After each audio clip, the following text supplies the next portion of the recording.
Previously in X-Men. Before the New Mutants, before the Brood Saga, this team of X-Men tussled with Evil Incarnate, the Dark Prince of the Night, Vlad the Impaler. And after their first encounter, Storm, leader of the X-Men, was left a changed woman. A theme that continues to run through the series up until the point where we are actually reading in the contemporary continuity. But what happens when the night finally calls for her and the final confrontation awaits? What? I am Jason Lapidus. I am Chris Sanagan. And we are a group of 7 comics. Welcome to episode 84 of our ongoing Tuesday night live stream read-through of X-Men comics that became classic, as we read Uncanny X-Men KING-SIZE Annual 6 by Chris Claremont, penciler Bill Sienkiewicz, and inker Bob Wiacek. Chris, my friend, how are you? I'm great. I'm looking forward to tonight's show. We thought we left Dracula behind, but does anyone ever leave Dracula behind? Better question, does Dracula ever get left behind? The answer is no. So, Dracula, do you have any kind of special relationship with the character of Dracula, or is yours the common pop culture, like the common pop culture experience? Do you have anything special in your life connected to Dracula besides those 2 bite marks on your neck? Well, sure. Aside from those, do I have it? You know what? No, I think I was probably. When is Bram Stoker's Dracula? 92? Right around there. Yeah, let's go with that. All right, so I'm 12-ish. So as a pop culture moment of the Dracula mythology, I was very much in that space. That would probably. I'm guessing that would be like my first introduction, aside from maybe except for Count Floyd. Except for Count Floyd, who right. Just turn this off and I'll watch the classic SCTV. Right. Yeah, I think I'm about the same as you. I mean, we had, Count Chocula and, of course, the Count from Sesame Street. So I find it really funny that this, modern horror archetype character is introduced to us, post-baby boom, like Gen X and millennial generations were introduced to us like when we're toddlers. We come across Dracula in the silliest kind of ways, and he seems to be one of very few characters that is like still used to this day, in that he's like the archetypal character of an entire genre, almost like a subgenre of horror. Sure. And obviously like a romantic horror in a way. Yeah, and absolutely. He's included in like everybody's mythology. So whatever version of vampire you're writing or you're reading, like Dracula is the inevitable big bad that you work toward. Like he's in everyone's mythology. I think that's really kind of funny and fascinating that he transcends his original purpose and is really like a mythic character at this point in Western pop culture. Absolutely. It's I think as we often talk about storytelling and tales and myth, going back thousands, throughout recorded human history, and as a character with staying power, which was probably as the character in which we know Dracula as we're talking about the pop culture, like from Bram Stoker's out. 150 plus 100 years, certainly with the film and television media, like really taking it on. But you're right, like that version of a fictional character has remained. Yeah. And of course, I mean, just for disclaimer purposes, we never profess to be accurately accurate in our portrayal or conversation around the historical aspects of the character in which he's based. So there of course is historically documented that there was a man who lived in part of Romania known as Transylvania, and he was, Vlad Dracula, like Vlad the Impaler, and he, Correct. fought off an invading army and like just devastated the forces with his armies, and then decimated those bodies. Right, he impaled them all on stakes. And anyway, but the modern day Dracula's castle in Romania is not his ancestral home in any way. It's a tourist destination. It is as much a mountain as the one at Canada's Wonderland.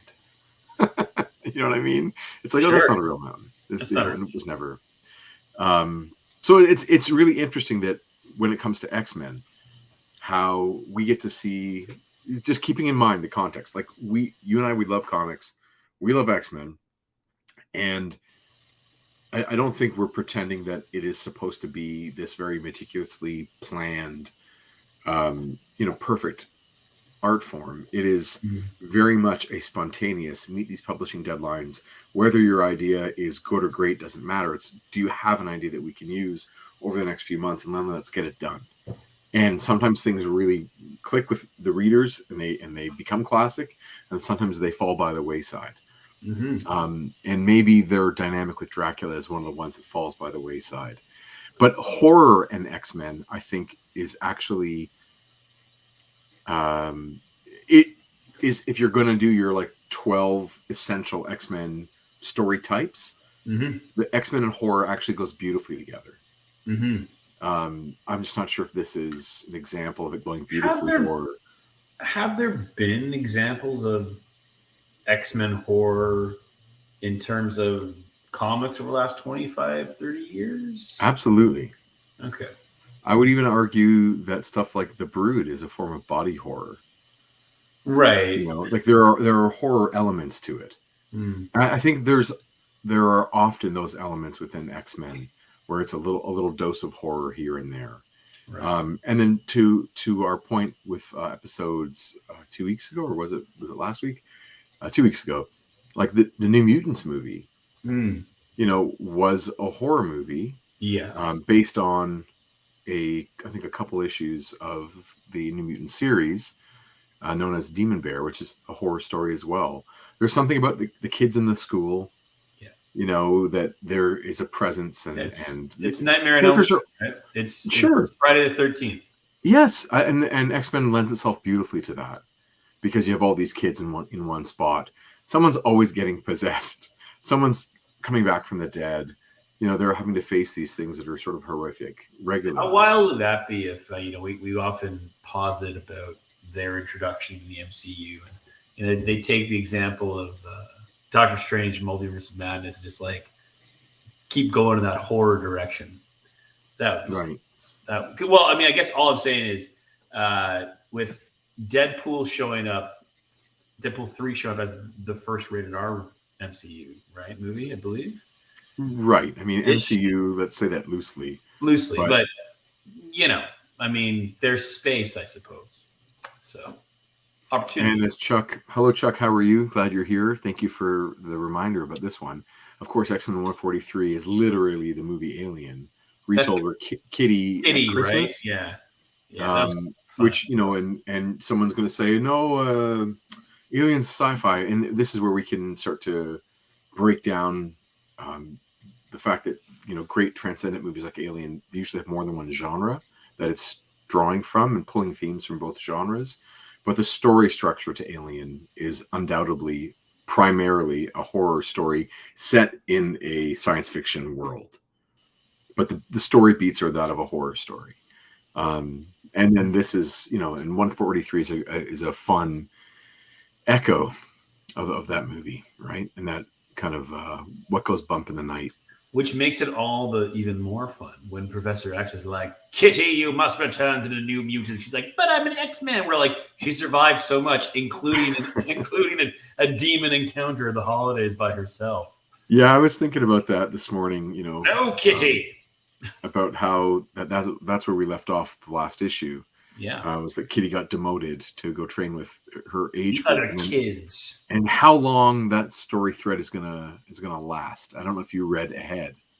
I did, because I thought we were reading it for this issue. Right. Before Dracula, but I read Dracula. Well, for good reasons, next week we're having a special guest on.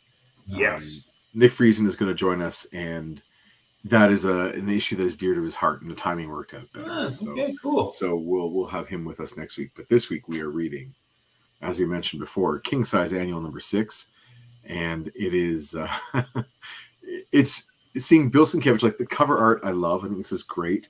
Yeah. Reminds me of, who's that artist who does those paintings that always a girl in her university dorm always has those paintings by that guy. I don't know.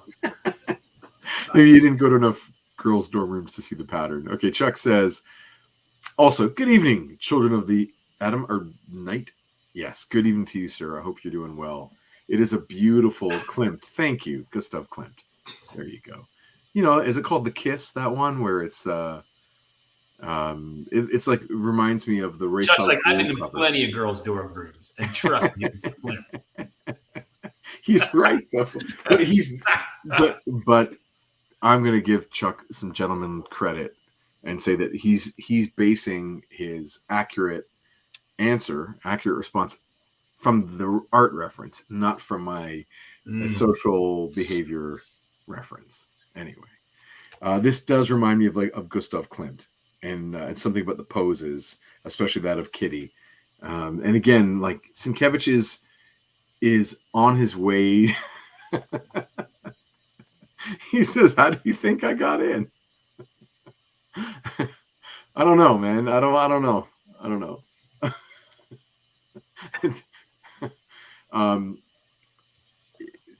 How do you remember what I was going to say? Oh yeah, Sienkiewicz goes on to be an absolute groundbreaking artist, and I was getting into a fun debate with one of our buddies at a Toronto Comic Con a year ago about Sienkiewicz's role in like taking the house style and being one of the first mainstream guys to really abstract it, like recognizing that what Kirby laid down is an abstraction of visual language, and what Ditko did is already an abstraction.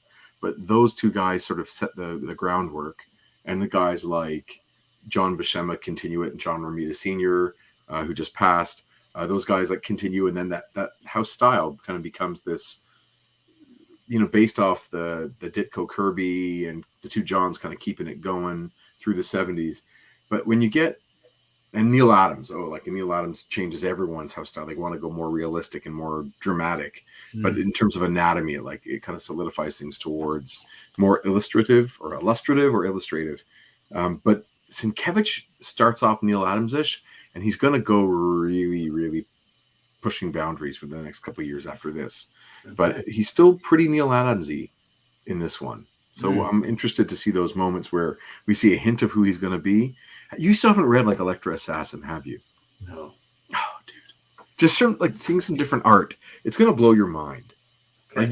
You haven't probably seen a guy draw things and paint the way Sienkiewicz does. The way Gustav Klimt paints. The way Gustav Klimt does. Yes. Didn't you know, if you go to, this is the safer version of this story. If you were ever at a university campus poster sale. Oh, the poster sales, yeah. There was always dealers. Oh, yeah. Had looking at Gustav Klimt paintings. Always. Like your Reservoir Dogs. You're Dazed and Confused. Basically, there's a couple of Beatles. And this dude. Yeah.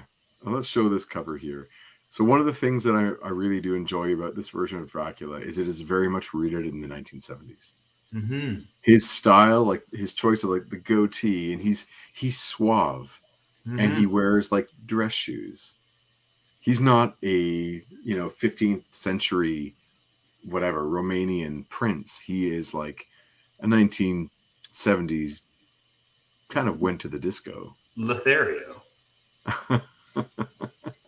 For sure. Yeah. Interesting. Absolutely. No, great cover. I wonder if Sienkiewicz was able to do this in painting, how it would be, the background would be so ethereal and smoky, and it's also funny to see someone else take a try at Wolverine's mask. Right. It's like, yeah, not getting it. Did not get it. No, not getting it yet. Did not get it. This weekend, by the way, if you're in the Greater Toronto area or Southwestern Ontario, pop by Mississauga, Ontario's Gotham Central Comics and Collectibles. Chris, you and I will be there. I hope you remember, on Saturday and Sunday for their summer bash. We'll be in a parking lot with hundreds of people talking comics, selling, buying, trading, drawing, talking more comics. Should be good times. I did notice too that some friends of the show will also be there. I know that today Jason Lowe is going to be there. What? That's for great. A few hours on the Saturday, and he's pretty busy being a hotshot X-Men artist and writer these days. But he will be there for a little bit of time, and a few others too. But I'm checking the socials, see who else. There's about 30 different creators who are going to be at Artist Alley, including us. A few others, live wrestling, food trucks, gonna be good times. Do you know what kind of food is at the food trucks? Does it matter? It does, because as we've talked about many times before, the unpredictability and instability of one's digestive tract is the source of great anxiety and comedy. And I love to indulge in some food truck action, but I like it when I'm almost home. It's only the food truck is only deviled eggs. Terrible. All right. Gross. Should we get into this? King size. Yeah. As we're getting into it, I suspect that, given that the last issue that we saw in 159 was when we had part one of this. So I think Sienkiewicz didn't get it done in time for 160. I see. And so they were either both going to be two stories that were, as we call them, inventory stories, things that they could pull out at any time. Maybe they were going to be in another title, like in Marvel Fanfare, but one got put in for X-Men 159, and then this one gets added into as the king-size annual. It is an odd way to do a two-parter. It is. But it's fine.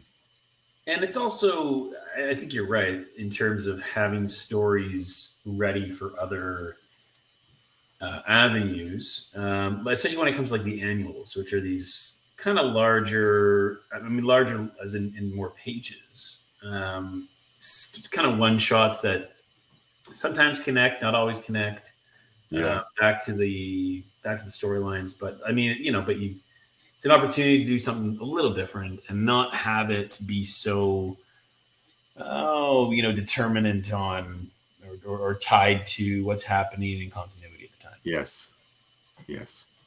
Yeah. So I love how she does have the D on her belt, by the way, like embroidered onto the belt. That's right. That's D for Dracula. Yes. Before we get started, anyone want to get out? I wish this issue had an elevator scene like that. Jonathan, how are you? Welcome to the show. Hope you're doing good. And have you read this one before, or is this a new one for you? Let's find out. All right, Chris. All right. Getting right into the meat of it. Cracker Jacks. Bard College, 90 miles north of New York City, in a small, highly respected liberal arts college. To Bard has come Rachel Van Helsing, world-renowned anthropologist on a leave of absence from Oxford University. A love affair had ended badly, and she needed a change of scene. Despite her best efforts, the past is not so easily forgotten. Rachel Van Helsing, eh? Rachel Van Helsing. I've already forgotten. Did we come across her in the last issue? No, I don't believe so. Okay, because I don't remember if there was a third party. I remember the X-Men were there. I remember Dracula was there. I don't remember if there was another woman involved. There was Van Helsing. Okay, let's continue. All right. Professor, considering your name and background, is there any connection between you and that stuff Bram Stoker wrote about? Philip, I'm surprised at you. Stoker's Dracula was a novel, a work of fiction. Class dismissed. I'll see you on Thursday. What a jerk, Phil. How could you ask anything so dumb? It's a lovely evening. The woods supernally still, but Rachel does not notice. I told Phil a half-truth. Stoker's book was a fantasy, but the main characters were real. My family has hunted Dracula for generations, but that task now is ended. The Lord of the Vampires is dead, and I am finally free. Good evening, Rachel. What? Enter freely and of your own will. That face on her.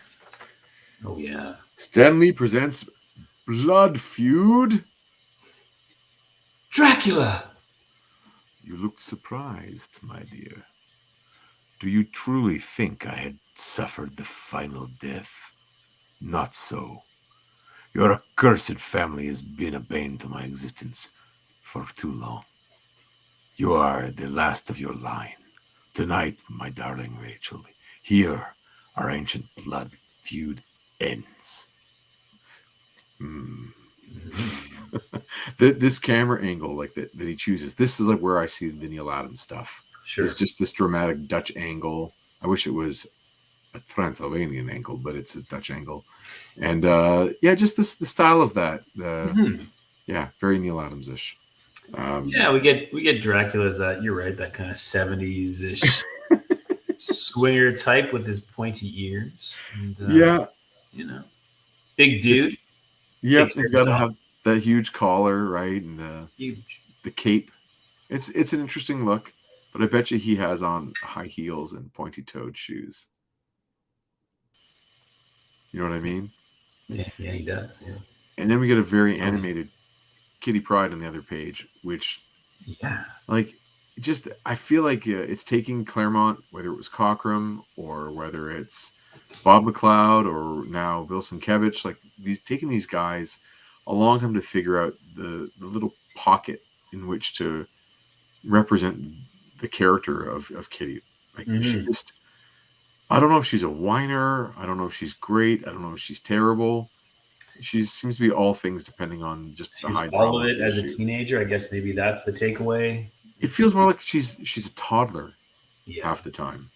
Anyway, and look at those, because of the way this is colored, whether it was on purpose or not. Look at those awesome mutton chops on Colossus. He's got like an Elvis coif. This is awesome. I was gonna say totally Elvis, and of course Wolverine's in Western garb. Yeah, he's settling into that kind of cowboy hat and his brown clothes, which we see him in a lot moving forward. Anyway, and then Storm, high-waisted jeans and interesting. Just all interesting portrayals. Poor Nightcrawler's just Nightcrawler. Yeah, and she's stepping right through him. Yeah, and then there's some other weird things with the way this is done. Like, look at the floor where Nightcrawler's standing, and there are perspective lines, but they don't match the rest of the room. Like, this is done. Maybe it's intentional. Let's give Sienkiewicz some credit and say maybe this is on purpose. That as your eye moves from where Wolverine and Colossus come through the door, and you kind of go down, and then into Nightcrawler, that like the panel itself is shifting. And there are some artists that can do that, either subconsciously or intentionally. That actually the panel takes on a life of its own and it kind of moves as your eye moves across it. But this perspective does not work scientifically, but maybe it reads okay. I don't know. It's very a weird choice. Anyway, sometime later, somewhere else, a child's heart is broken. Why, Aurora? Why? It isn't fair. They don't have the right. Katzian, you mustn't. Achtung lieber! Her name is Kitty Pryde, a member of a student body that is as select as it is unique. In all the world, there is no place quite like Professor Xavier's School for Gifted Youngsters. No students quite like these. For they are mutants, human beings gifted with extraordinary powers and abilities. Together, under Xavier's tutelage, they comprise a team of unsung, often outlaw superheroes, the Uncanny X-Men.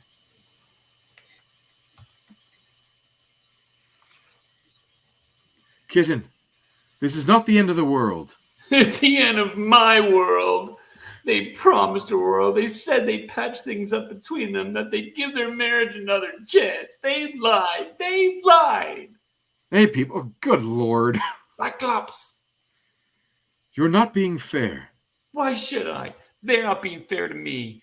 They don't care at all about me, or they wouldn't be doing this. They're just thinking about themselves. Nightcrawler, what is this all about? Kitty's parents, they're getting divorced. They did their best, Kitty. They tried. They said so in their letter. This must be painful for them, too. Why are you taking their side? I thought you were my friend. I am. We are all your friends. If I mattered to them, really mattered, wouldn't they have had the decency to tell me in person? Here we have a great and very clear example of a time-saving device, sometimes used in comics, where there was a photocopy made of the previous panel, enlarged, and then pasted onto the original art. So this kitty tear thing is literally the panel before it, just enlarged. Of course, right. And it's very visible because like the brush marks have gotten bigger too. And yeah, it's just I wonder if this was the first choice, you know, or is he working to meet a deadline that he's struggling with, or if this was a correction to some art that wasn't really working at all. Mm-hmm. Anyway. Enough of this, kitten. You're acting like a child. Shut up. You're not my mother. I don't have a mother anymore, or a father. I'm all alone. Screaming, sobbing so hard she can barely breathe, Kitty phases through Aurora and races upstairs to her room. Why, Mom? Why, Dad? Was it me? Something I did? Would have made a difference if I'd been home?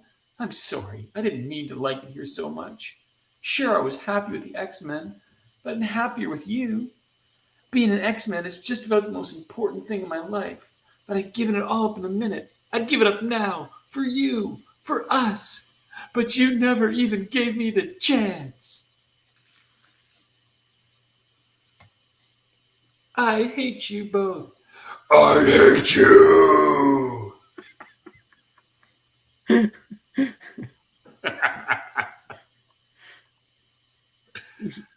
One more little hate you. Hate you. And for this moment she does, with all the fire and passion of her young heart. She has been hurt, her world irreparably shattered, and she wants to hurt back. Or irreparably shattered, pardon me. She's about to get her wish. Unnoticed, amidst the shadows splayed throughout the room by the setting sun, one moves, draws close to Kitty, then disappears. Kitty does not react as her sobs fade to silence and her head drops on to her pillow, rage giving way to exhaustion, giving way to sleep. To her, nothing has happened, but something has. All right, I'm going to show you something. Okay. See on her face, in the bottom left, 3 fingers. Yeah. But if you kind of squint, they don't look like fingers. They look like the letters or the numbers 999. Okay. Do you see what I mean? Sure. Can you see the 999? Yes. Now turn it upside down. Whoa. Number of the beast? Dracula. Damn. That's a deep cut. That means Dracula is the devil. That's by the way. right. In a way. Yeah, that's true. Okay. Oh, okay. Midnight. As the colorist, I'm going to color the wall yellow. I'm going to color the trees green and yellow. A yellow-green. That's right, because it's midnight. To communicate midnight. I will just confess. I'm coloring. It's actually midnight. It's because they're in the Arctic. Right. In the summer. I'm coloring a graphic novel right now, and so how one communicates the time by lighting nature is a part of what I'm doing. And right. Yeah, there's no yellow at midnight. No yellow at midnight, my friends. In comics, that is. I've been asleep for hours. I feel rotten, inside and out. Serves me right. Ms. Crybaby, 1982. The things I said to Aurora, the way I behaved, I feel so ashamed. Even if Mom and Dad have split up, they're both still alive. Aurora's parents were killed before her eyes.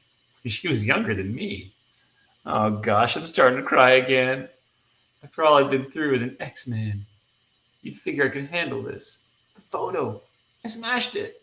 No, only the frame's broken. The picture's okay. Ah, thank goodness. I guess what really scares me is if marriage didn't work for them, will it work for me? What's the point of falling in love or making a commitment if it isn't going to last?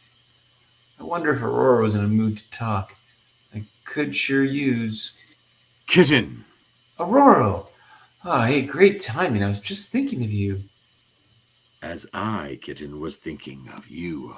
Are you okay? You look kind of funny. Hey! Let go, will ya? What are you doing? I hunger, little one. For your blood! No! Yes! Those are the saddest looking toys in any X-Man's room. That's what I love about it, is that they've made the toys. Yeah. I also love that, Sienkiewicz is like, I'm not drawing any backgrounds. This right. is like, there's no backgrounds on anything on both sides of this spread. No.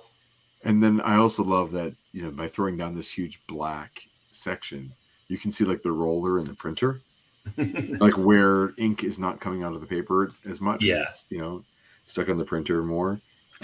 Just it's such and like I have a different copy than you, of course. I have an actual printed one in my hand, and it is basically identical to what's scanned in front. So I like those little variances, and then also what's a bad choice when you're coming to make your comic book. Maybe don't put a huge section of black like that, because we see the result is not good. But interesting. Those toys look like. Have you ever seen the '60s claymation classic Rudolph the Red-Nosed Reindeer? Yes. Okay. That is a fair question. The Ice Fit Sad toys on it. Yes. What's that? I said, yeah. That is a fair question. Given my cultural identity. Sure. Sometimes Christmas stuff goes by the wayside. Like I've never seen. I don't know. I've never seen It's a Wonderful Life. Yeah. Clarence. Whatever. Jimmy Stewart. Clarence. I've listened to a million performances of Dana Carvey doing Jimmy Stewart, but anyway. I want to live, Clarence. I want to live. Anyway, those toys look like the sad toys that, like, it's Yeah, the Island of Misfit Toys. There's Misfit Toys. Yeah, they're pretty cool. That's where they need to go right now. Get out of that room. Go to the Island of Misfit Toys. One by one, Aurora visits her teammates. Colossus, Wolverine, Cyclops. That's a cool one of Wolverine. Oh yeah. I mean, Cyclops looks like he also got some in that she's on top of him. Well, the so Wolverine one, the upside down head. That's like pretty. Right. And Nightcrawler, granting each a moment of supreme ecstasy. To your point. Yeah. Casting them into eternal oblivion. Before casting them into eternal oblivion, they are like family to her. She loves them all, yet she does not hesitate as she claims their lives. Mercy, you see, is a human trait. It's a great Claremont line right there.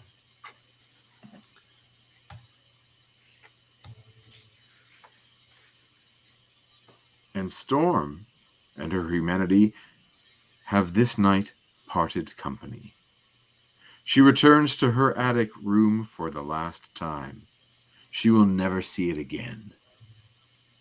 She does not care. With a wicked, joyous laugh, I'm so disturbed, she pirouettes beneath the open skylight, watching entranced as, for the first time, she transforms from human into bat. That is not a bat. No. Then, with a sweep of her powerful wings, she is airborne. Ugh. Yeah, yeah. Although Well, to be fair, I mean, to be fair, it does to be fair. It looks, when that Van Helsing movie came out and was looking for, vampiress models. I mean, it's pretty much there. It's like that bat person thing. Yeah. Once Stephen more, Summers. Stephen Summers. That's right. she is a huntress, but it is not prey she seeks. That need has been sated. Now she hungers for love. Love. No words are spoken between them. None are needed. Yuck. Chuck has questions about her transformation. Yeah. We all have questions about her transformation, Chuck. Well, I wonder. Okay, no, I don't wonder. This is the horniest X-Men ever, Chuck says. It is something. It is definitely something. I'm wondering if there's a way to. I know there must be. I think a more experienced or maybe a more monster-focused illustrator could come up with a still feminine-looking monster, but like this is an ultra masculine body. Yeah, and not bat-like enough. If you're gonna transform Storm into a bat, maybe don't first take a stop at naked man. Mm-hmm. It's yuck. But I do love that last panel. It's a good kiss. It is a good kiss. Yeah. It's amazing how having white on the page does wonders for like that moonlight. That's excellent. It is. Next panel is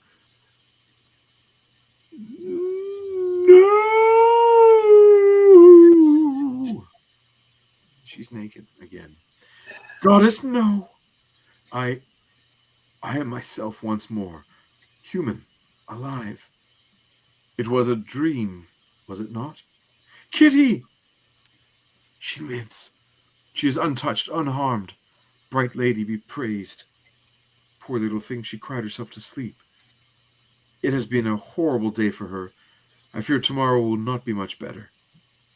The house is silent. My dream woke no one. Is that an omen? Now, her dream, if it was a dream, was it a dream?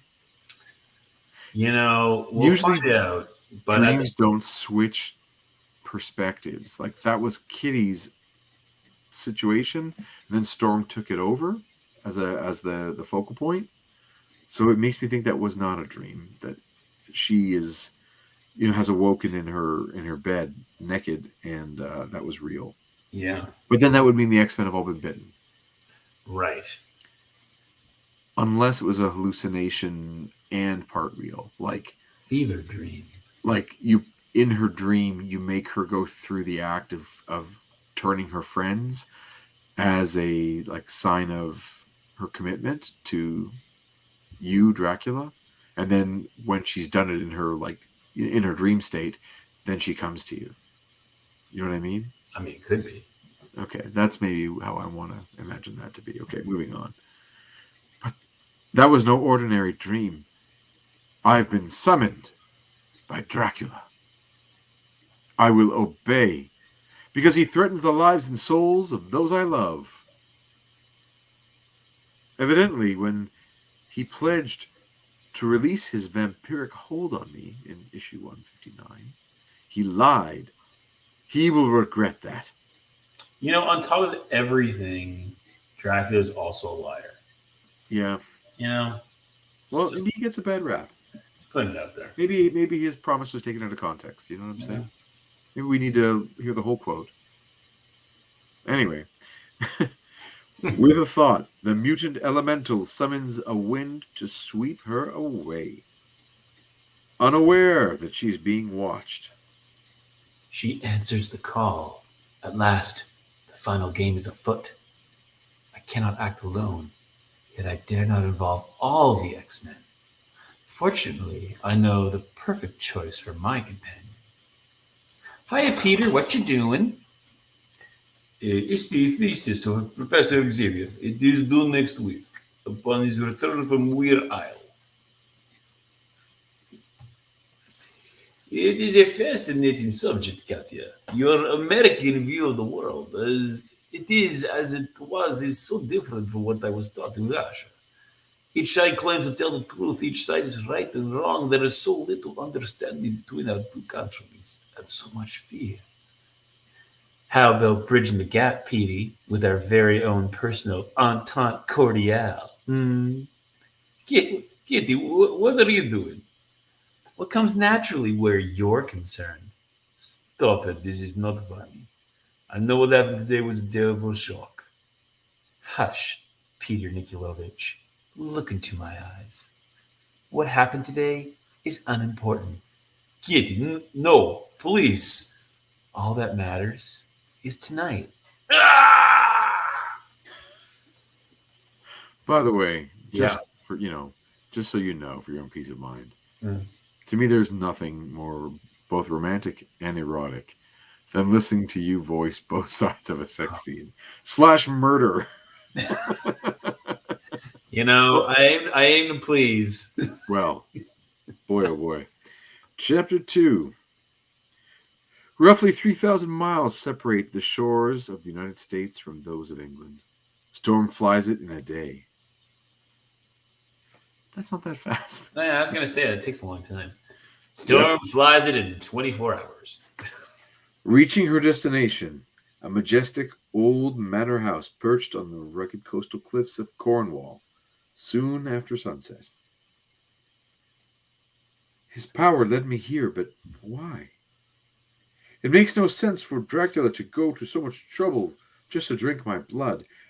He must realize I will fight him, to my death and beyond. Yet what else could he want from me? I'll learn soon enough. Goddess grant me strength. Tonight I'll surely need it. Maybe a sound effect on this, like that. Is that lightning she's shooting there? No, I think it's lightning. Big zap. Yeah. Lightning explodes. Thank you, Chris Claremont. Lightning explodes from her fingertips, shattering the door, a reminder that Storm is not exactly lacking in power either. Here we go. It's going to be a tussle. In his homeland, Dracula was a prince. In hers, Aurora was a goddess. Dracula! I am here, vampire. Show yourself. Welcome, Aurora. Who? I am Dracula's consort. He will join us directly. You made excellent time. We did not expect you quite so soon. Fortunately, all is arranged. You must be tired and famished after your journey. A table has been laid, a room prepared for you. Please, refresh yourself. I am weary and that food looks delicious. But I'll show no weakness before the Lord of Evil or his lady. Your pride does you credit, Wind Rider, as does your courage. He knew my thoughts. Goddess, is the monster a telepath?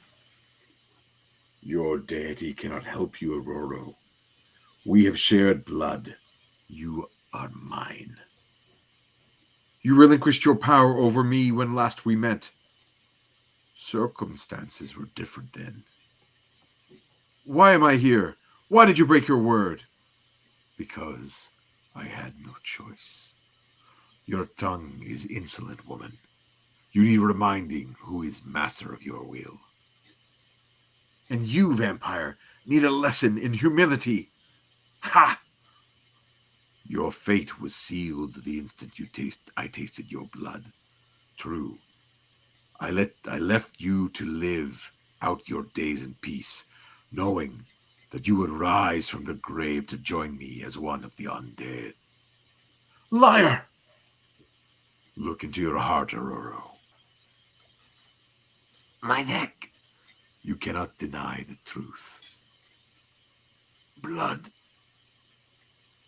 Your will, your body, your soul, Wind Rider, are mine.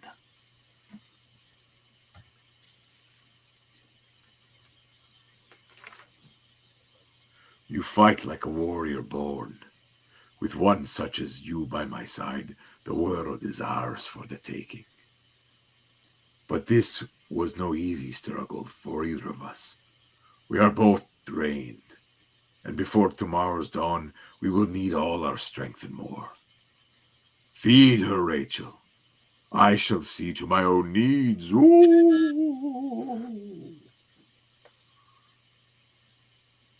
No, none must die because of me, Dracula. You waste your breath. You cannot stop him. Her grip holds me like a vice.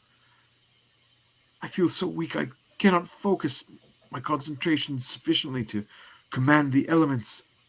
I must bide my time, wait for the proper moment, and when it comes, strike without mercy. How could I have found Dracula noble, attractive? Perhaps because he embodies everything I am not, and must never be.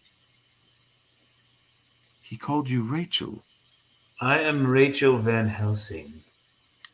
I know of the name, but I thought you and he were sworn enemies.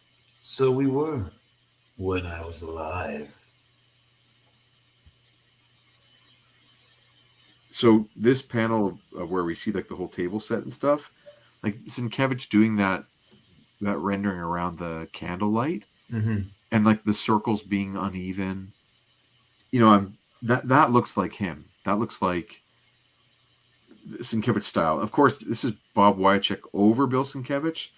So Sienkiewicz is trying not to go wild, but also he'll get to the point where no other guys can ink Sienkiewicz.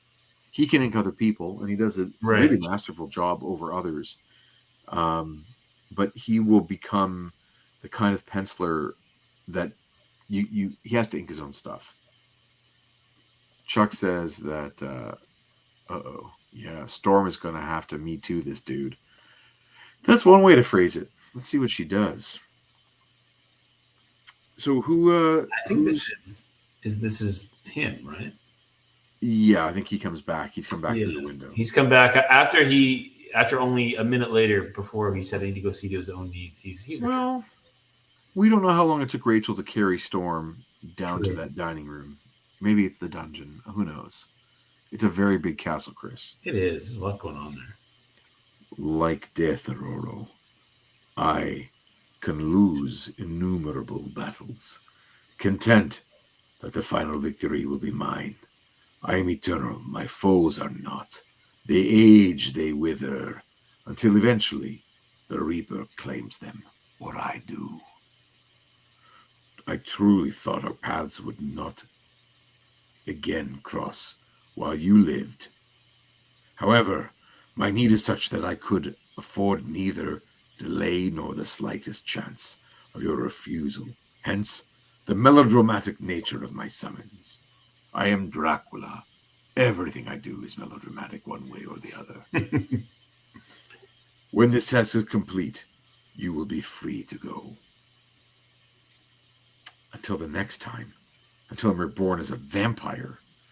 Since I, too, have no choice, I will help you. With two provisions. No one will be harmed, and there must be nothing to link this affair with the X-Men. Agreed. What is it you want from me? There exists a book which contains a mystic spell for the obliteration of vampires. I wish you to steal it. The town of Pendaro. You know, that reminds me when she says, I have two provisions. He's like, what are they? It's sort of that when it's when Homer in Jury of the Damned, when he's on trial for his soul, and Lionel Hutz is the lawyer and goes to the judge or something like that, or it might be a different one. Anyway, goes to the judge and goes, I've got two demands. He's like, what are these? First, we get a bathroom break every 30 minutes. Like, agreed. And the second one, the other lawyer goes, mine is that I get to choose the jury. He's like, agreed. No, wait, what? Yeah, Ned Flanders is the... Ned Flanders is the... That's right, Ned Flanders is... He's like the devil, right? Of my choosing. Sure. No, wait, what? He pulls in like the Philadelphia Flyers. The starting lineup that I need 75 Philadelphia Flyers. Yeah. It's fantastic. I love the way they do this, like the shadow and the color choices in this town of Pendero. Yeah, that's really good. An hour later, is it Black Widow or is that Storm? Yeah. By the bright lady, there is an incredible sense of peace and ancient majesty about this place. It reminds me of my African home. I do not understand, Dracula. Why not break into the castle and seize the book yourself?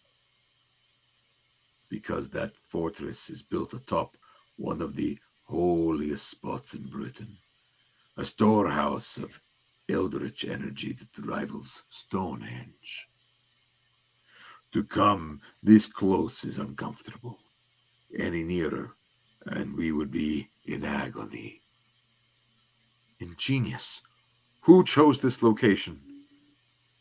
Rachel, of course. For that and other things. She has paid the price. Time and my patience grow short, woman. Be about your business. Not very nice. No, not at all. After a brief discussion with Rachel, Pendero Hill is its own defense against the undead. But Rachel took no chances. She knew Dracula could acquire human, living servants to do his bidding, like me. So the castle is further protected by a sophisticated security system. Even Rachel doesn't know all the components. Another safeguard. In case Dracula ever got hold of her. See, the lettering's getting all messed up there at the top. Mm-hmm. Interesting. Once I reach the balcony, I must use my wings to hover, so I do not activate the weight sensors set into the floor, while taking care that those self-same winds. Sorry, I'm having trouble with this. While taking care. Oh, it's not your fault. It's Claremont. While taking care that those self-same winds do not, in turn, trip the motion sensors. He sticks more like half clauses and like awkward like phrases into sentences to like start, stop. This like needs a couple weeks of rehearsal each time. Holy Gamboli. It is fortunate that I kept up the skills taught me in my wayward youth. I was the best thief in Cairo. I hope I have not lost my touch. I want to get a better look at this castle. Like, I think it's such a neat place to be, but it's the art doesn't really lend itself to giving us good establishing shots, you know? Yeah. Because I shall need all my ability and my mutant powers to reach that safe, undetected... Oh! She got shot in the back with a bolt from a crossbow? Oh, yeah. Her reaction is automatic, instantaneous. A lightning bolt to stun her assailant. I've triggered the alarm. Lost my balance. I'm falling. Who attacked me? I was expecting trouble, but why did I not hear anything? Kitty? I'm sorry, Storm. You serve him now. I can't afford to let you... Ugh! She means it. She was trying to kill me. Has the child gone mad? A gust of wind sends Kitty sprawling. Got ya! If you have harmed the Wind Witch, I will tear you limb from limb. Colossus, not you too. Have I gone mad? What is happening? Why are you doing this? Kitty commands it. Many have threatened me, but I am still here, alive and whole.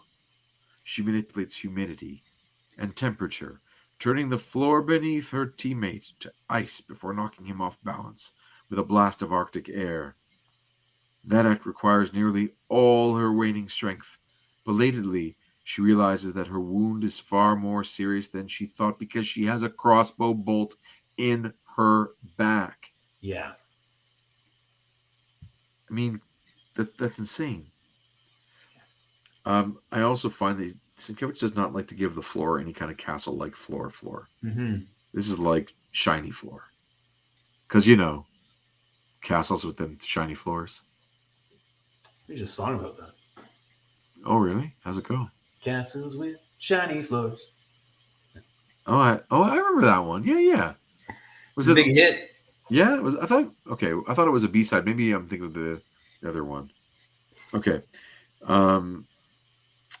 She saturates Colossus with atmospheric water before freezing it, and him, solid in the literal blink of an eye, with a katabatic ice storm. What does katabatic mean? I guess I'm gonna look it up. Katabatic ice storm sounds like a really good band name, or a like a death metal band, maybe. Okay, here we go. Katabatic. What does it mean of katabatic? Definition: sounding almost like acrobatic winds, katabatic winds do bear resemblance to tumbling, since they are essentially winds that flow downhill. Also known as fall winds, katabatic winds are usually caused by gravity pulling higher density air downslope to lower density air. So put yourself in Claremont's shoes, right? He's writing this book. Let's just say it's for 10 to 12-year-olds. Mm-hmm. Like, I got a new word for the kiddies. Katabatic. What does it mean? Katabatic. It means Get like winds ready go for down it. because of gravity. Katabatic. Dictionaries, people. Dictionaries. That should hold him for a while. Now to complete. On the balcony. Kitty. I have the Montesi formula. Before this night is done, Dracula, beloved sire, you will be dust. Hold on, the Montesi formula? The Montesi formula. Now, we know there was a book. The greatest MacGuffin the X-Men have ever faced. We know that there was a book that Magneto wants. Not Magneto, sorry, Dracula. Same thing. Yes. But the Montesi formula. Yeah. It's so good. It's like the super soldier serum or something. Yes. Oh, yes. From Professor Montesi. Professor Montesi, exactly. This is a private quarrel, Aurora. Stay clear of it. You are not Kitty. You wear her shape, but you are not her. How do you know? After all, you ran right to Dracula's arms the moment he called, without hesitation or a real fight. You can't deny the attraction of evil. Perhaps I'm simply following your example. I'd love to stay and chat, Aurora, but I've got a lot to do. Toodles. Kitty, wait. Goddess. I think he's Hold it, you! I cannot let them take me. Even if I explain myself, okay, you have to go back and read your performance again. Because I think you and I are to assume that these are two armed defenders of the castle in some kind of way, but we're in Cornwall. Oh gosh, my Cornish is not as good as it used to be. Well, you can also, I know you do a pretty good Cornish hen. So I'll just do this. Herald it, you! Chuck says that was an amazing British accent.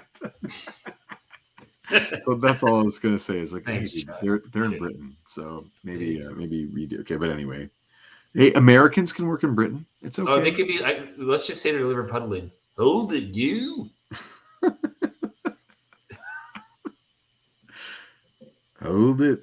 I cannot let them take me, even if I explain myself. Why should they believe my story? And where did they get like massive blasters like that? The range of those pistols is like, quick, set it to wide burst on the pistol. Right. Spread. So she, jumps out this window. This castle has so many different styles of decor and architecture. I have no sense of what it is, but she's got a crossbow bolt in her, I don't know, left shoulder blade or right shoulder blade, sorry. And then she jumps out that window. Oh yeah. This is like Batman styles, and Batman takes two sides to the back and keeps going. Yeah. Good reference, by the way. You know which one that was? Yeah, it was like Court of Owls, right? Man, Court of Owls. We talked about it. We're like, how does this even make sense? How can he even move his arms? He's got two sides in his solar plexus. Yes. So the circles around her head, I think, represent her new color spectrum powers. Right. No, I think that they represent her like dizziness and lightheadedness. Yeah, disorientation. Yeah, that's how I'm reading it. Okay. My winds! I'm losing control. I'm too weak. My shirt sodden with blood. I can barely stay conscious, much less maintain concentration. So tired. Perhaps it is better this way. No. You'll not so easily cheat me of my prize, Aurora. If you cannot serve me further in life, then you shall do so in death. Below, too late. The police arrive at Pendero Castle. Again, a different letter for sure. Mm-hmm. This is all like Romita's Raiders. The guys working in the bullpen at the Marvel offices, coming to fix things or add things in after the work was supposedly done. Yeah. I also wonder if her shirt was originally supposed to have more color to it, but they decided to just black it out so they don't have to draw that blood. Kind of shades of her, that shadow jumping through the window of the Wolverine series with Yukio. Yeah, for sure. And like Emma Peel. Yes, Emma Peel, for sure. Black and Dazzler. I mean, not Dazzler. Sorry, I'm just reading the word Dazzler here. Black Widow. Yes. Absolutely. Is Dazzler here? Yeah, those are her powers for sure. Chapter 3. You didn't know we were going here, man. This is a global adventure. The Central Bazaar, Cairo, Egypt. By the way, do you want to read Storm for a bit? There's been a lot of Storm in this issue. Well, I mean, there's a lot here that changes. Okay, no worries. Okay, I'll keep going with Storm. Yeah. Okay. At first, she does not believe where she is. She tells herself, this is a dream, the fantasy of a delirious mind, and indeed, the details are not all as she remembers. Not all as she remembers them. Yet, try as she might, she cannot deny the scene's reality or make it go away. My gown, my scarf, they are Dracula's. So as this seems, it must be an illusion, but is he the cause, or am I doing this to myself? And why? To what purpose? Does madness need a reason? Aurora! That voice, no, it can't be. There you are, you naughty girl. Mother! Didn't you hear me calling? I've been hunting all through the bazaar for you, young lady. I'm not in the best of tempers. I'm sorry, Mama. As well you should be, considering how often I and your father have told you not to run off like that. Egypt is at war, Aurora. It's a dangerous place. You must be more careful. We're home, David. Father. Nidare, Aurora, have a good time at the bazaar. Bring me any presents. She feels numb, struck by a pain so great it transcends sensation. She cannot act, only watch in helpless horror. As history repeats itself. In air raid siren sounds. The fire of anti-warcraft guns and missiles is heard. With her weather powers, Aurora could drive the attacking planes away. She wants to, tries to, fails. And though she sees herself as an adult, her role in these memories is that of a child. And so she watches in helpless rage and grief as a plane is hit.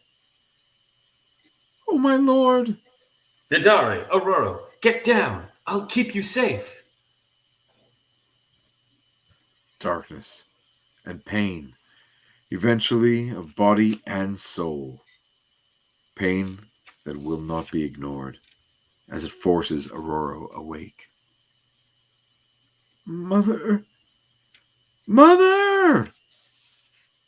In a blinding panic, she hammers at the unyielding rock, scraping fingers raw in a futile attempt to escape her prison. She will die here, she knows, alone in the dark. But then, without warning, you cried out. What ails you, Wind Rider? Dracula.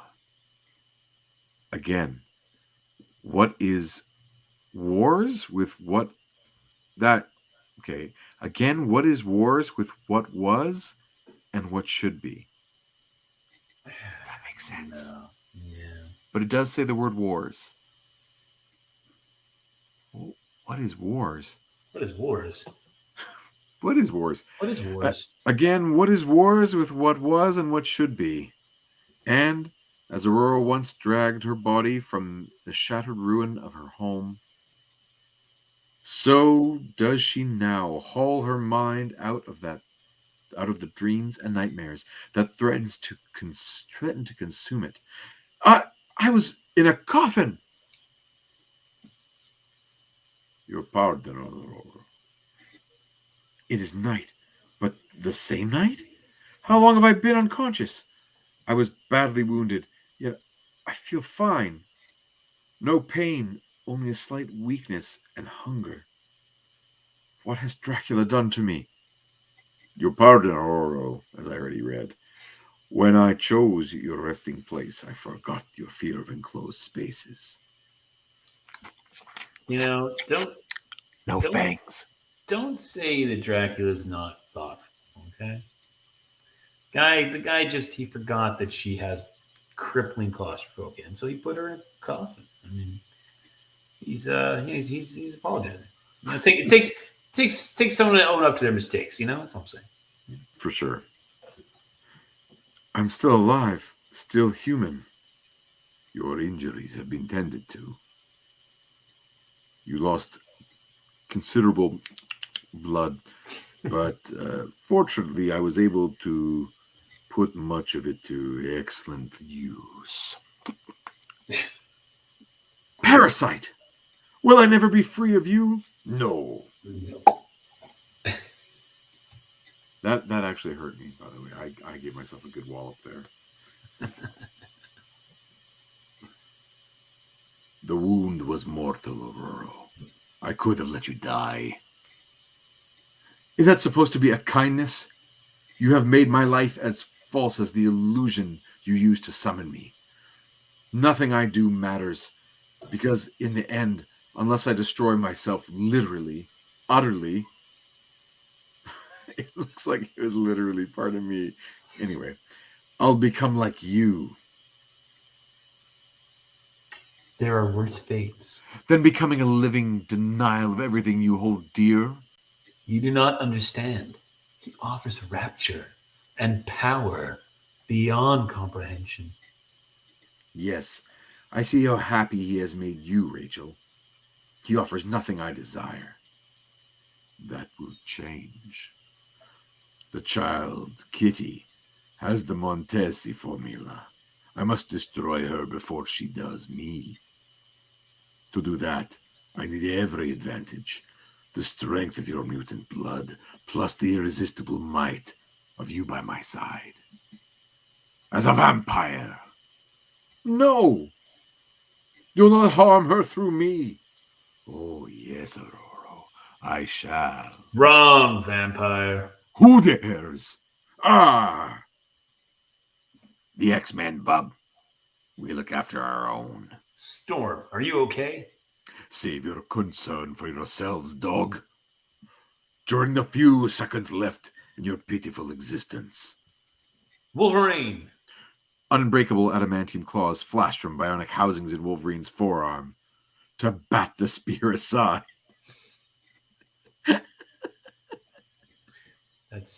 Yeah. So unnecessary. So unnecessary. Like, the guy's got optic blasts that are faster than... Anyway. Mm-hmm. Into Nightcrawler's hands. He teleports, materializing literally atop Dracula, catching the vampire lord by surprise. Then, work done, he disappears again. Wow. That's like kind of a neat move. That was cool. Actually, I like the idea of appearing and reappearing and then using that attack. Yeah. With weapons. Me too. What happened? Oh, you paused for a second and then sped up, but it's all good. It happens sometimes with, internets. We're Oh, good. internets. Fear not, my lord. I will save you. With the inhuman speed. Oh, she's an inhuman? Yeah, with the With the inhuman speed of an inhuman. with the inhuman speed of a vampire, Rachel reaches her master's side before any of the X-Men can prevent it. Your intrusion will cost you dear, mutants. First your lives, then your immortal souls. Cyclops reacts instinctively, unexpectedly, with a judo throw that would have knocked her out had she been human. Your strength is nothing compared to mine, little man. You cannot harm me. I don't believe it. She transformed into mist. See how easily the tables are turned? Ugh! I could crush you to a pulp or rip the living heart from your breast. You are doomed, human. In these last moments left to you, you will learn, as I did, the true meaning of terror. I like that. There he is. He will not escape us, Gadia, and no power on earth will keep us from him. Aha! The cast is finally complete. The child is somehow different. There is bloodlust in her eyes. She seems older, crueler, much akin to myself. Mere bravado, vampire. I possess the one weapon against which you have no defense. I mean to use it. The Montesi formula, I'm going to use it on you. Montesi formula! Meanwhile, she's becoming solid, transforming into a wolf. Wrong move, lady. That makes you vulnerable. To my optic blasts! And I zap. Zap, zap. I zap mist turned to wolves for breakfast, Buster. There is too much confusion here. Too many foes. I will shift our battleground to the catacombs. Far beneath this house where I can eliminate the others one by one at my leisure. Kitty Pryde is the most dangerous because of the adamantium claws, steel body, teleporting ability, and optic blasts. Clearly, she is the one I am most afraid of. Clearly. She will be the first to feel my wrath. Oh, because the Montesi formula. Because the Montesi formula. A secret passage. No point in hunting for the latch. I'll merely phase through the wall. Colossus, follow me. Beatty, hold up. What the blazes is going on? Why do you and Kitty swipe the Blackbird? Which is the first we've heard of this, by the way. Yes, it's the X-Men's private aircraft. Begun, Wolverine. Katya has summoned me. I must go to her. And if you try to stop me, X-Men, you will regret it. Colossus, wait. Don't go in there. The passage might be booby-trapped. A dead fall. Stand clear, everyone, while I pulverize that slab. It's Musvetans. Could even Peter survive such an impact? I cannot look. I guess so, Nightcrawler. He's gone. This is a weird read. It is. So, she's going through the wall. Then the panel next to it doesn't really, visually doesn't connect. No.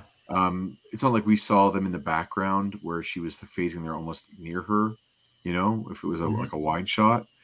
And then Wolverine goes to grab his buddy, and Peter backhands him one.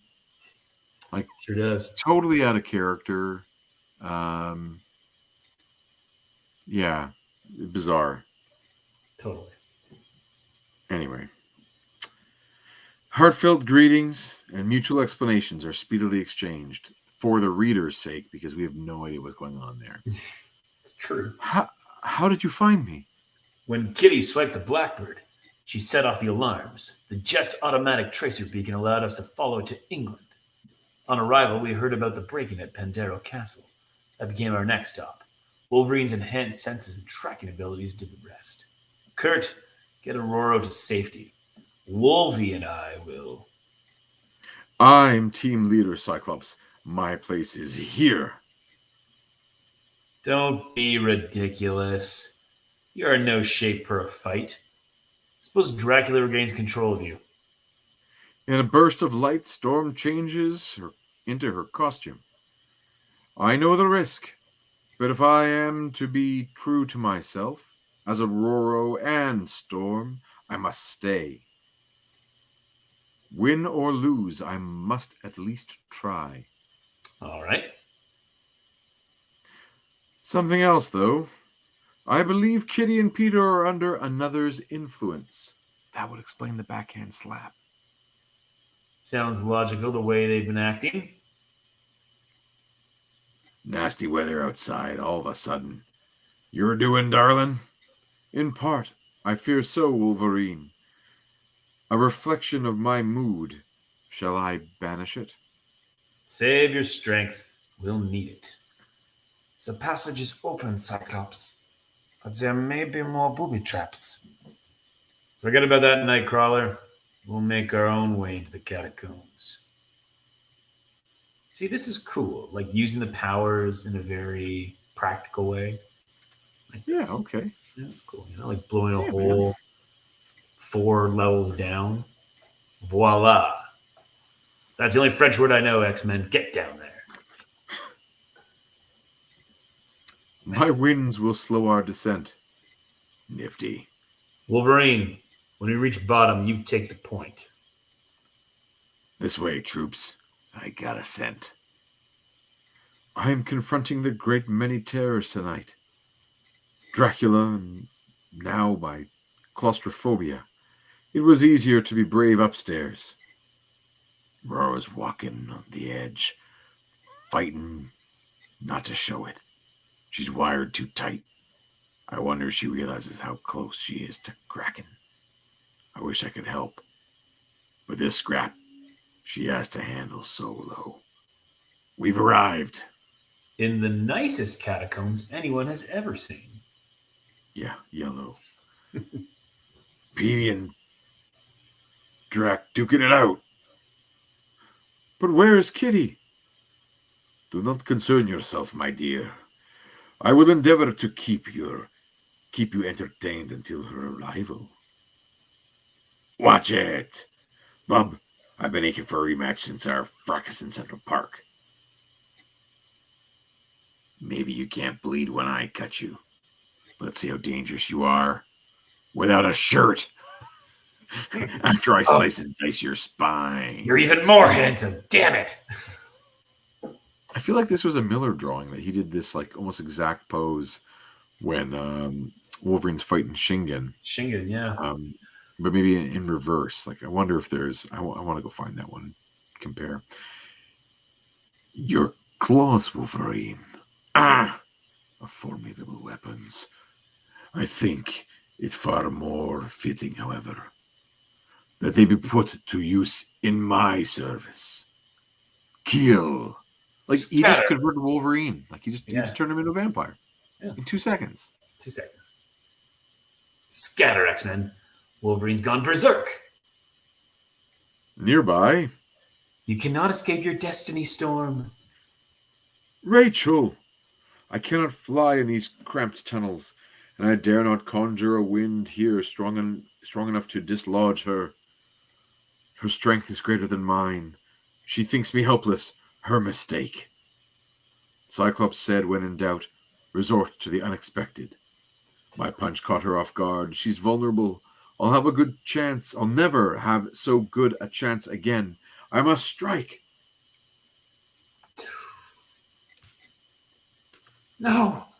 Must I spend eternity enslaved to the monster I've sworn all my life to destroy? The battle has split his concentration, weakened his hold on me. My mind and spirit are at last my own. While there's still time, Aurora, strike. Kill me. I thought I could, Rachel. I was mistaken. Elsewhere, sparks fly as Wolverine's claws rake Colossus' chest. Really? Doesn't he just making sparks? I didn't expect that. I mean, Scoring the organic steel armor, Super strong, but no match for pure adamantium. So let's see that. Yeah. Right? Give me a half page of that. Yeah. But if you look how many panels are in this 2-page spread, you can see that extra panels for amazing visuals are not really an option at this point. Space. My mark on his neck, fool. Wolverine will not stop until I command it. And that will not be until you or he are dead. A brilliant ploy, sire. I used the same on Colossus last night to make him mine. In your case, unfortunately, it will prove too little, too late. Habarasma. The chant. The Montesi formula. Rabes Kakarama. Lucendea paradoxi. Kitty, in the name of God, be silent. I wasn't finished. Misshapen freak. You've broken the spell. Have you any idea what you've done? Those words from the Darkhold, ancient grimoire, utterly, irredeemably evil. Had you completed enchantment, your sword would have been forfeit. Kitty, Joachim, crushing me. Kitten, let him go. I said release him. And whoever, whatever you are, release your hold on this child as well. The girl possessed? Of course. That explains everything. A masterful stratagem. I never suspected. Show yourself, daughter. Your masquerade is over. You have lost the ability to do me harm. I do not understand. What is this place? How came I here? Not so, Father. X-Men, kill him. Huh? What happened? Use your powers. Strike. Kill him. The X-Men do not kill. Slay Dracula. Kitty, she's changing. I command it, or I'll never release the girl. She'll remain the host form of a vampire forever. This is a crazy 2-pager. It's a crazy 2-pager. Jonathan McCowan says, this is the first time I've ever watched you guys have to say the voices are awesome. Jonathan, you are much too sweet, and we really appreciate the positivity. We're having some fun. I'd like to say we've gotten better over 80 episodes, but that'll be up to you to decide. We, again, just appreciate the positivity. It's a lot of fun to do, so I'm glad you're hanging out with us. Mind your manners, daughter. Have you lost? Sorry. All this pressure now to perform. You have lost, as you will always lose. As for you, X-Men, twice have our paths crossed. There will be no third encounter. Left alive, you would no doubt hunt me down, perhaps to my death. Therefore, you will perish, to be reborn, flesh of my flesh, blood of my... Oh! Never! This cannot be. Oh, that's him. There. Rachel! That's oh, it's him. Right, yeah. Sorry. This cannot be. You are mind, body, and soul. Once, but no longer. Obey me. No. You've haunted every moment of my life. Murdered everyone I loved. This reckoning is long overdue. It is nearly done. He can still be resurrected. For Dracula to undergo the true death, his head must be severed from his body. I'll handle that. Someone see to Rachel's hands. She's burned to the bone. Like, there's too much to draw here. Yeah. Like, we've got to see her put these 2 candlesticks, I guess. I think it's... What do you think? Not candlesticks. Like, what do you... Candle? No, no. Or there's one a hammer, or I'm not exactly sure what those created things the are. sign, the cross, and She makes the cross out of obviously some silver or whatever. something, and it's in her purse. We can see that it is her hands, like it's charring her flesh. Yeah, but we need to see her do that action, Dracula fading away, and her skin burning. Like, it's a lot to cover in those panels. Totally. Not easy to cartoon all that stuff. Another just quick note of this page: there's regular commentary from the cartoonist kayfabe guys about tangents, about putting things in a picture that should not overlap. Sometimes from one panel to another, like hair that in the middle tier. See how Rachel on the far right, her hair is flowing and could go overlap into the next panel. Yes. But luckily, there are those two black shapes, and Nightcrawler and Storm are standing there, and they stop anyone from confusing her, like misreading her hair is continuing. One of the things I would point out, though, is like things about overlapping. You have to always be conscientious about what you put on top of another character's crotch.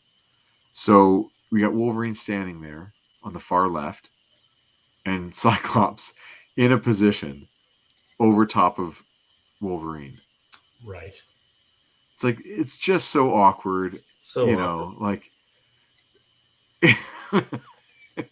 it doesn't look good at all, or it looks really good depending on your taste, but it looks ridiculous. Crazy poses from Nightcrawler and Cyclops anyway. Forget about Ed's obsession with tangents and crotches. Really awkward. Chuck says, "Ha! Horniest X-Men ever." Agreed. Or most immature. Suddenly, what the gripes gave in. It's the gale. The waves hammering at the shore. The entire cliff is collapsing. Let's roll, people. We've only seconds to get clear. What about Dracula? Not a hope, mister. Unless you want to be buried with him. He actually says mister. It's a close shave. I do like that, though. Mm-hmm. Yeah, like the whole cliffside. Yikes. Totally. And it's funny because in that last panel, the weather, it doesn't seem to be an issue. There are no waves hitting the shore. No. It doesn't exactly... I would expect to maybe see a little bit more like tidal motion. Mm-hmm. But I do like the drawing of the land collapsing. It's cool. Rachel, it's nearly dawn. I know, Stone. I have a favor to ask, my friends. Death by sunlight is slow and agonizing. A stake to the heart is quick. I will. No. Killing's my profession. As I stand here with my claws out. Just standing around with my claws out. He's just, anytime you can kill anybody who's a villain, or he's happy to kill Xavier. Oh, yeah. He's happy to kill anybody. He's just happy to kill. You sure about this, Rachel? Yes. Storm fought. She reminded me of what I had been. If I'm to remain true to my heritage, myself, this is the only way. Come close, then. Let me hold you. Wow. Look, the sun. It's so bright, so beautiful. Take a walk, will you, Roro? Guys? I'll finish things, but I prefer to do it alone. I mourn her too, my friend. I should like to stay and help. How delightfully sentimental! You miss her so much, X-Men. Why not remove the stake? Perhaps she'll show her appreciation and make you all immortal with a kiss. Kitty? Oh, Kitty. Only in form, Colossus, not substance. Who are you? Dracula's deadliest, most implacable foe. His darling daughter! I am Lilith! Complete with supervillain costume. Totally. Purples, right? And like a bat symbol. Yeah. In the headband, too. Yep. You're a vampire, but the sun doesn't affect you. Nor do crosses, or garlic, or any of the traditional defenses. I am unique. I was created as a vampire to be my father's eternal nemesis. I could do anything but destroy him. Yet to destroy him was my sole desire. I learned of Montesi's formula, only to discover, most painfully, that Pandero Hill was anathema to me too. I leaked word of my quest for the formula, knowing Dracula would summon Storm to steal it. I possessed Kitty, both to gain the ability to enter Pandero Castle and to draw the X-Men into the fray. As Kitty, I approached Peter and took his blood, making him my devoted slave. I thought of fanging you all, but your wills are too strong. I could never maintain control of the entire group for long. The rest, as the saying goes, is history. Your child is returned, X-Men, unharmed in mind or body, or thanks to Nightcrawler's timely intervention, soul. My work is done. We shall not meet again. Oh, Storm, with Dracula's death, his hold on you and Wolverine is truly ended. You will not rise after death as a vampire. Pity. Colossus is in no danger. Either he didn't lose enough blood or it tasted too metallic. I don't know. Farewell, X-Men. It's been fun. Where am I? Guys, what's going on? I was in my room. Aurora, the awful things I said to you all. I'm so sorry. It's all right, kitten. Everything is all right now. Later, how's the kid? Confused, tired. She remembers nothing since her tantrum the other day. Good. That's it then. It's over. Is it? Bum, bum, bum. And like great colors, by the way, on this last. Great panel. colors. Like fantastic. I hope it's the end. So kind of crazy. Oh, completely. I like the idea actually a lot of the X-Men going through a variety of genres. Sure. Like or tropes of fiction. You know, like let's do some romance, let's do some teen drama, let's do some sci-fi, let's do some comedy, let's do some fantasy, like let's try the sword and sorcery, like let's play with it.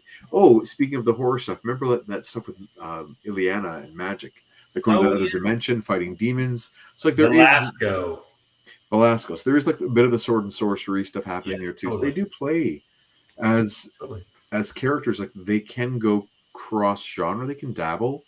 It reminds me of Batman also can do some episodes or issues where he fights, whether it's Dracula or he fights a zombie or a monster or like something undead and mystical, and he has to recruit Jason Blood the demon or whatever it might be. I love those characters when they do go from tropes to tropes, or a little dabble with different genre ideas and story beats.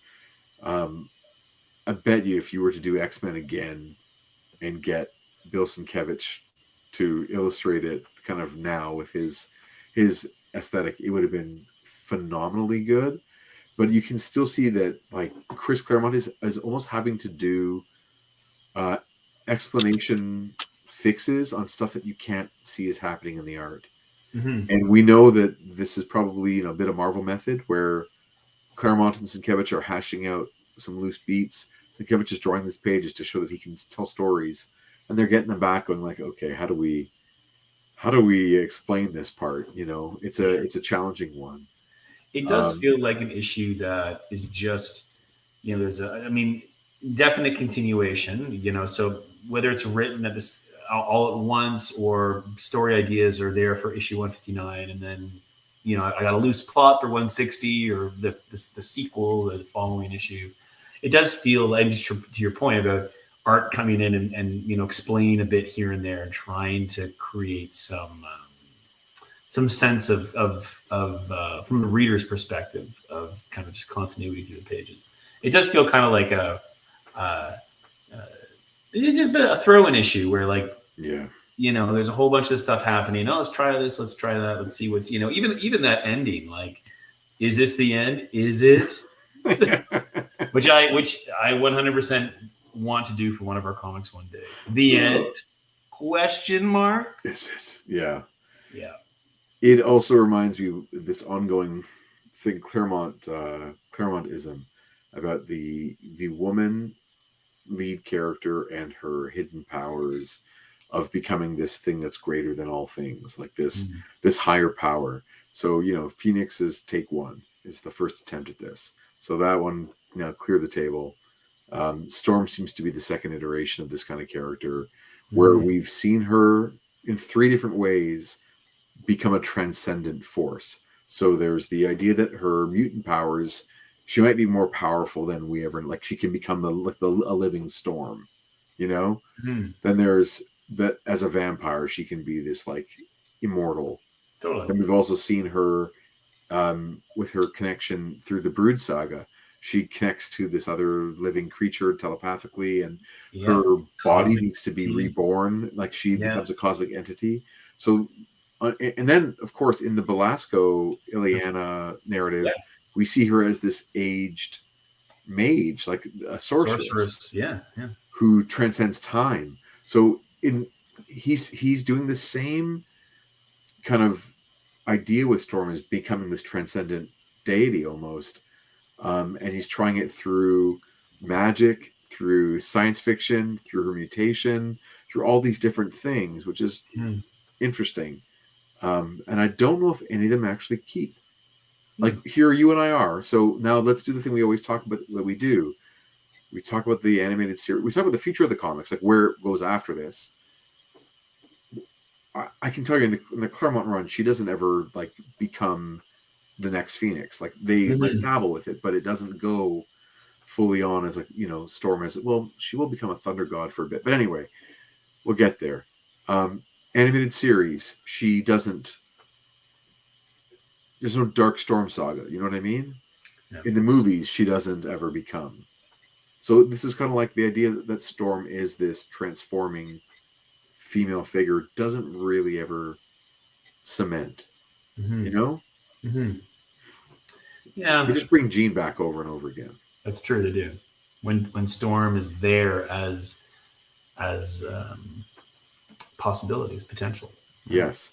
Yeah. I think that should be really what they should do next. Like that's our, when the X-Men join the MCU, first movie, Dark Phoenix Saga. You know what? We haven't seen it before. It'd be good to see again. It'd be good to see their take on it. Yeah. Who knows? Okay, we've got a couple questions, which is good. Chuck says, okay, I had a question since the opening page. Why is Rachel in New York? She could have just as easily been in the UK. She needed change of scenery after a bad relationship. Right, but when we next see her, where back. Is she? She's in the UK. She's in the UK, back in the castle. Yeah. So Philip needed to ask that question. I think that's just a really big favor. See, Claremont he lost a bet to his nephew Philip, that Philip got to be in the issue, and Philip went to that school. No, there's no reason. There's no narrative reason, right, that we can see. It doesn't add to the story in any way. Fair point, Chuck. Yeah, she never interacts with the X-Men anywhere but in the UK. It is weird. It's you could say it's bad comics in that respect. In the sense that comics is a language. It's bad use of the language. Jonathan says, this was a great issue. I thought I had read it as an issue of X-Men Classic, but it turns out that was a reprint of 159. Yes, that would be part 1 of the sort of 2-parter. As far as I understand it, the annuals were not printed in X-Men Classic or Classic X-Men, depending on what state you were reading the book in. But there is a reprint from about 1992 that does feature both parts of the Dracula that's cool. duology, which I put on the thumbnail for this episode. So it was called X-Men versus Dracula, Mutants versus Monsters. And if I ever see a copy, I'm going to pick it up just for the nostalgia. Absolutely. But it doesn't look like it's a huge value collector or anything like that. Yes, and Storm is going to go punk-ish soon. it's going to be neat. I don't want to spoil what comes ahead, but there will be a bit of a deconstruction of the character. So I'm looking forward to it. Hey, Trevor, how are you doing, man? I do want to see the Phoenix Saga done right in the MCU, though. Yeah, it will never live up to what we have in our imagination from it being kids. Like, to do it right, you're going to have to, of course, like bring in the Hellfire Club in the MCU. I wonder how that will play. And the Shi'ar and the Imperial Guard. There's a lot to cover. But it just needs to be more than one movie, right? Like it doesn't work as one film. Mm-hmm. Those movies were just much too small in scope. Anyway, but I watch them regularly. It's really odd. Like they're regular background company for me while I'm working on something. I like having X-Men movies on. I think I watched or like listened to both Deadpools last week, and that was great. Deadpool 2 was so much fun for me. I don't know about you, man. Yeah, I mean, it was great. I had a ball. Yeah. The Colossus. There you go. That Colossus in the Deadpool is a lot. I'm desperate that they're going to make a movie Colossus action figure when Deadpool 3 hits. Because they have made a couple Deadpool figures. They've made Deadpool, of course. They've made Cable. They made Domino. And that's great. And Negasonic, Teenage Warhead. Yeah. But man, the Colossus is like a no-brainer to me. It'd be just perfect. And then, of course, there are a couple Hugh Jackman figures of Wolverine. There's a Professor X. There's a Magneto, a Mystique. So, like, Colossus, that different scale would be so nice. Yeah, I wonder if the puppy's about to come through that door because it looked like it just moved. I love when he visits. He's my favorite little guy. Oh, yeah. Come here, Emmett. Buddy. Okay. Come here. Run in, Emmett. Here, buddy. I missed you too. You're okay? He's fine. Everyone's in the house, so it's not a big deal. Jonathan says, I have the Uncanny X-Men Omnibus Volume 3, which I believe contains both issues as well. Just haven't gotten around to reading it yet. Currently halfway through Volume 2. Omnibuses are huge. And anytime you get to read one, that's a good chunk of time needed, and they're such a pleasure. I know that these issues are also in, as I read them every week, in Essentials, and neither of these is in this volume. They're both in Volume 3, whether it's 159 or King-Size Annual 6. They're in X-Men Essentials Volume 3, which is not that one. It's back on the shelf right there. Speaking of things back there, one more thing. We got one from Trevor here. Trevor16 Shooter says, I don't think it even needs to follow the comic exactly. It just needs to be impactful and have consequences. Yeah, the drama has to be there, right? We have to believe that that there's something heroic happening in the story, some conflict we believe in, relationships we believe in, meaningful stuff. Chuck says, Jason, you hit on why X-Men movies have never quite worked for me. They are painted on too small a canvas. That is very possible for me too, my friend. Especially the ones that need to feel massive. I mean, Days of Future Past had some big stuff in it, but the cosmic ones with Dark Phoenix especially, they need to get into space. The characters at least. Not just have weird I mean, think of like the Guardians movies. Yeah. Where those are on a cosmic scale. But done in a way that, I think would work for a template for an X-Men in space. Yeah, I mean, it would be awesome to see them hop on a bridge of a ship and go somewhere. I mean, it would be, yeah. Jonathan adds, love the Essentials. It's great to see the art presented in black and white. It is, and it's not just that it's black and white. It's that they are reprinted from the photostat, not from the process that goes to make the regular printed comic. It's like from a higher quality, earlier step in the process than from a source. So they just look crisp as F. They're beautiful stuff, and I'm grateful to have my hands on any of them, or my eyes on any of them. We should just touch upon, of course, the legendary right there, John Romita Sr. passed away last week. And Chris, I know that you're not the hugest comics historian or art historian, but I want to put a thought out there, and it's a controversial one in respect to John Romita and his legacy. And you can agree, disagree, because everyone gets to have a take on things. And I have a take on John Romita. And besides the fact that he's just one of the most beautiful brush guys out there, which, by the way, we're going to see some John Romita Sr. inking John Romita Jr. in coming issues, which is cool. Like you'll can decide for yourself what that will be, whether you like it or not. But it's very interesting to see. John Romita Sr. takes on, he's brought into Marvel by Stan, and he'd already been working in comics for years and years and years, just not at Marvel. And he was sort of well known for being a beautiful woman drawer. Like his drawing with brush, he would do romance comics, and they were just really good looking comics. Came to Marvel, not really in his wheelhouse. Broke in, did a couple issues of Daredevil. Took a while to get up to speed of to kind of ape a bit of Jack's dynamics. And then when Ditko leaves, he's offered Spider-Man. And he comes on and goes on for an amazing run of Spider-Man and carries the torch after, Ditko and all that, and becomes a figure at Marvel that they didn't have before. So one of the things that Kirby was fussed about, or says he was, upset about in the 60s, was he was doing so much of the brand work for the company. His images were getting used for merchandise. He was doing layouts for guys who would pencil. He was doing covers, but not doing the issues. He would set the stage, and the guys would take the ball and run.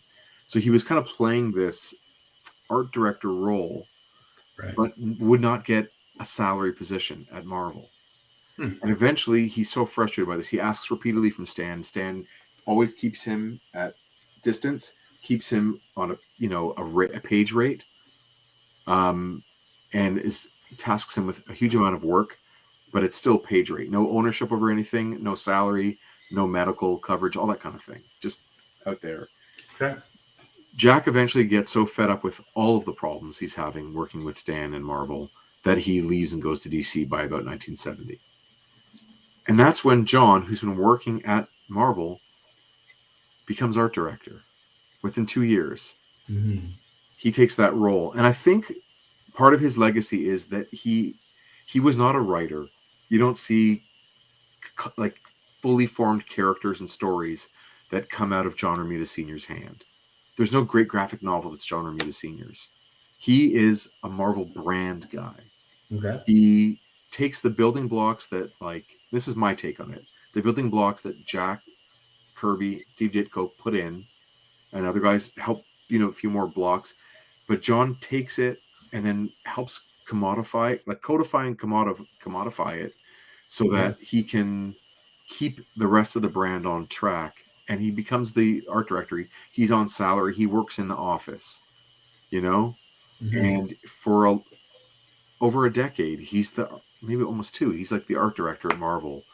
And I think he just had that personality that could be a company man, where Jack, in his spirit, although he wants to be receiving the financial rewards, but also the due credit and responsibility of being a co-creator of the Marvel Universe, Jack is a storyteller, a mythic storyteller.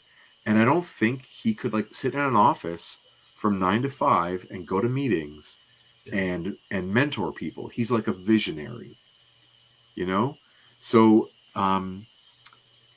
Romita brings in, besides Mary Jane Watson and other key characters in the Spider-Verse, he designs the costumes for Punisher, for Wolverine, Power Man, and countless other characters that are all just under his Bronze Age umbrella, his purview. He is just a massive influence on why things looked the way they did for 20 years at Marvel. That's my take on him. Just that he has a component professionally that Kirby didn't have.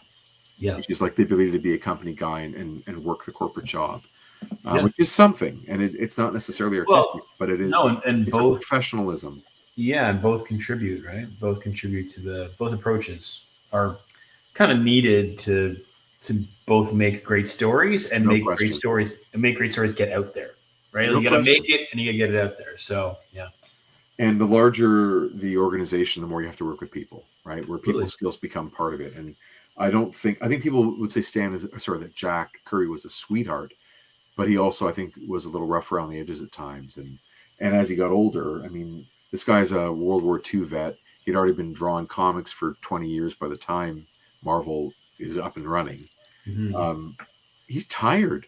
There's no time for nonsense and holding hands and sitting through meetings. He's got comics to make. He's got stories to tell. So I think that's one of the ways I sort of understand Romita Senior is that he is the right guy to work in the company, as opposed to being the best storyteller or the coolest drawer ever. But I met him when I was about 11 years old. Yeah. And as I've told the story before, this picture of the Thing right there is drawn by John at the Silver Snail North location, not far from where you lived for a bit, at Yonge and Eglinton. And he was really, really sweet to me. I wanted him to draw Guardian because that was like the only comic book I was reading from superheroes, Yeah. But I knew that he didn't draw Alpha Flight. And I was sort of like, well, I don't know. What are you going to draw? I don't know. Maybe the Thing. Like, if I was to meet him again and had that moment again, I 100% would have paid anything I had for a Peter Parker, Spider-Man on one side, Petey on the other. Like, that'd be cool. Like, oh, well, that's like his. That's the handsome version of Peter with no glasses is his. The version of him with glasses is Ditko, because it actually looks like Ditko. But anyway. Okay. Chuck says, no way. Pour one out for John Romita Sr., the real deal. Yeah, there you go. Yeah, he was an amazing contributor to pop culture and my childhood for sure. There you go. Boom. Anything else you want to mention? No, we can just, I think we just repeat that this weekend, if you are in Southwestern Ontario or the Greater Toronto area, we will be in Mississauga, Ontario, Gotham Central, which is a really great comic book store, collectible store in Mississauga, for their summer bash all weekend long, where you can get our comics along with 29 other creators in an artist alley and live wrestling. And there's a guy here called the Brampton Batman. Oh yeah, Batman's gonna be there. Batman's gonna be there, full suit. It's got the Tim Burton era Batmobile car that he drives around. All this cool stuff. We can't wait to be there and hang out and do our comics thing. So if you're in the area, check it out. Otherwise, we'll be back next week for the next episode. Oh, you know what's great, by the way? So before we did this, I was watching some X-Men cartoon in first season. And it's like previously in X-Men. I'm like, it's previously on X-Men. Because it's on TV. Yeah. So anyway. Yeah, it's a fun thing to just I say the name all the time and like walk around and that theme song. Well, once in this one, when I was gonna say right when they start fighting Dracula in the third act, you can hear that's when you hear the music go like because anytime they're in like a battle scene, it like plays in the background. Right as they jump into action, I was like, "Yes, it's gonna happen now." Yeah, that would be really funny to do. Is like to pay for the access for like StreamYard, have that membership where we get to then incorporate music, and then we put on in like loop. We can have the soundtrack to the show, not just the theme song, but like the different moods, the different kind of sections of the X-Men animated score, and you play them while you go. That would be fun. When I was a kid and playing G.I. Joe, I have Storm Shadow right here, by the way, from the new classified stuff. I picked him up at the new location of Heroes World, which is now in Richmond Hill instead of Markham, so it's now close to home. Super cool toy. When I played G.I. Joe, I sang like all of the transitional music all the time. Right. You can't help it. It's just good 80s theme songs and scores are just the best thing. Chuck says, good show this week, guys. It was a really interesting read. I'm glad you thought so. It was bizarre, and I did like when it strays a little off course. It's kind of interesting.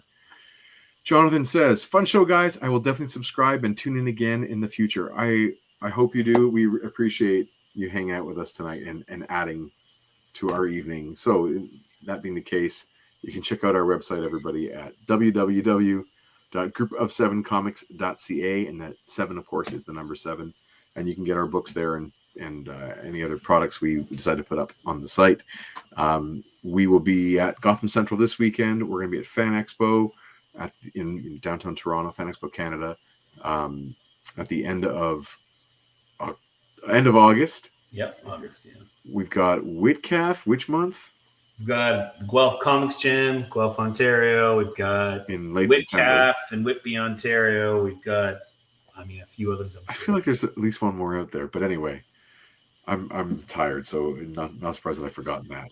You can follow us on social media, of course. You can follow us at Group of 7 Comics on all the socials, or you can get, of course, at Chris Sanagan there or at Jason Lapidus Art here. We appreciate your follows. Please click like, subscribe to the channel. Feel free to share it with those you love or those you don't. Especially those you don't. Throw a comment down in the chat. Either way, you can find out all about us in the description below this video as well. But I've really enjoyed hanging out with you tonight, Chris, and I'm glad that people can hang out with us and share with X-Men King-Sized Annual 6. Good times. Good times. All right, there you go. And we'll see you next week on Previously in X-Men. Thank you.